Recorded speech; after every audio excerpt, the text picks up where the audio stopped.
ladies and gentlemen. If this is your first time here, don't forget to subscribe and hit the notification bell.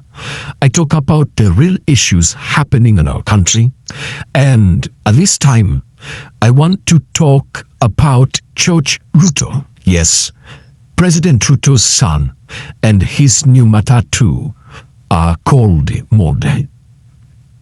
Yesterday night at KICC, there was a big party.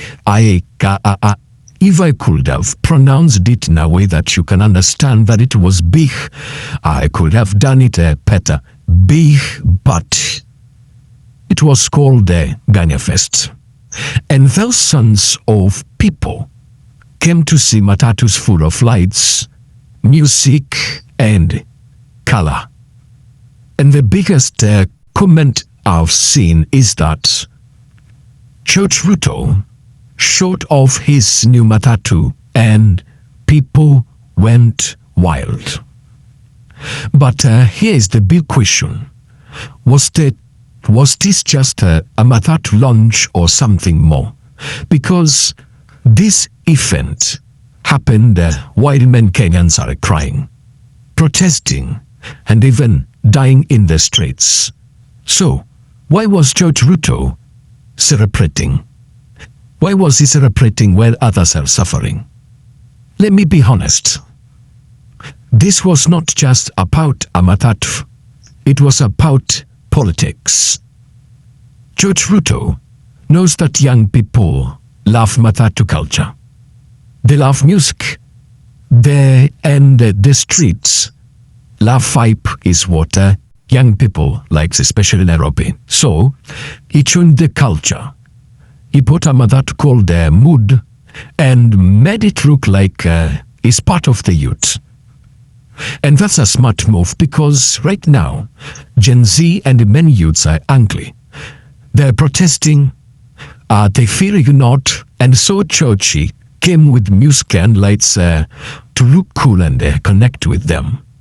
But is this real love? Or it's just a game to win votes in 2027?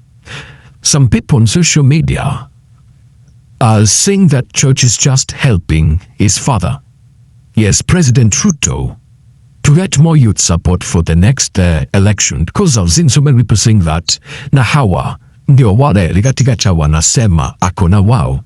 Hiyo ukiangalia hawa watu venye walikuwa wamecha sana Nairobi. It tells us something. And I don't think the money that was used in that event, hakuna pesa ya Kenya imetumika. And that launch was planned well to look like a youth-friendly event, but behind it, it's politics. People like Octopizzo say that Matatu culture is good for jobs and business. And it gives hope for youth. I agree with that, ladies and gentlemen.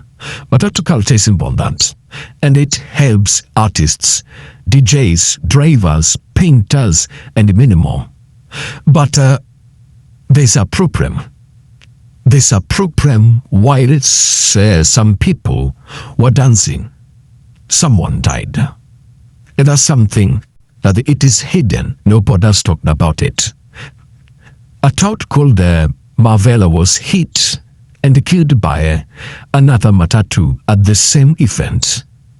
No one has talked much about this, and this shows how dangerous and messy some of these events can be. Even when they look fun, something that has happened weird and nobody's talking about it. Now, I don't know if the family is going to be compensated. Now, let us look at this picture. George Ruto is being pushed in front of the cameras. He's young, stylish, and now seen as part of the youth crowd. While his father is facing a protest after protest, George is out now making people cheer. And that's a political planning game. Some people on social media are saying that George is not the problem. But the government is the problem. And others are saying that, don't be fooled. This is all part of the plan for 2027. Hayo sio maneno yangu, ni maneno wa Kenya wanasema social media. And I believe both things can be true. George might love Matatu, but his timing during pain and the protest makes it look like the government is using culture to cover up serious problems. And so many messages from Kenyans. And the message to Kenyans is this: stay awake and don't be blinded by lights. Hayo sio maneno yangu. Ask yourself these questions. Number one, why was this event allowed when protests are blocked? Where did the 15 million for one Matatu come from? Is this part of a new campaign for 2027?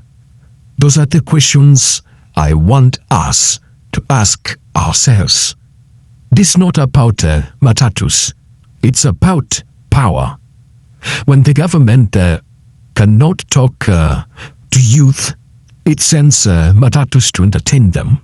When it cannot solve problems, it creates noise to hide them. I might repeat what I've told you again.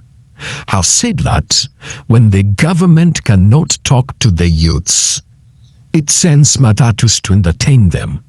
And when it cannot solve problems, it creates noise to hide them. But Kenyans are smart. Wewe kama mwana youth, wacha niseme tena, uko smart. Don't be fooled. Let us love our culture, but also fight for justice. Don't trade the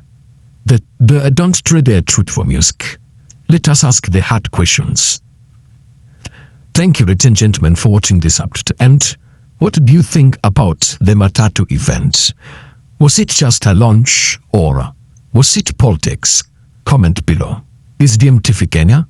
I'll keep saying the truth the way it is. Subscribe now.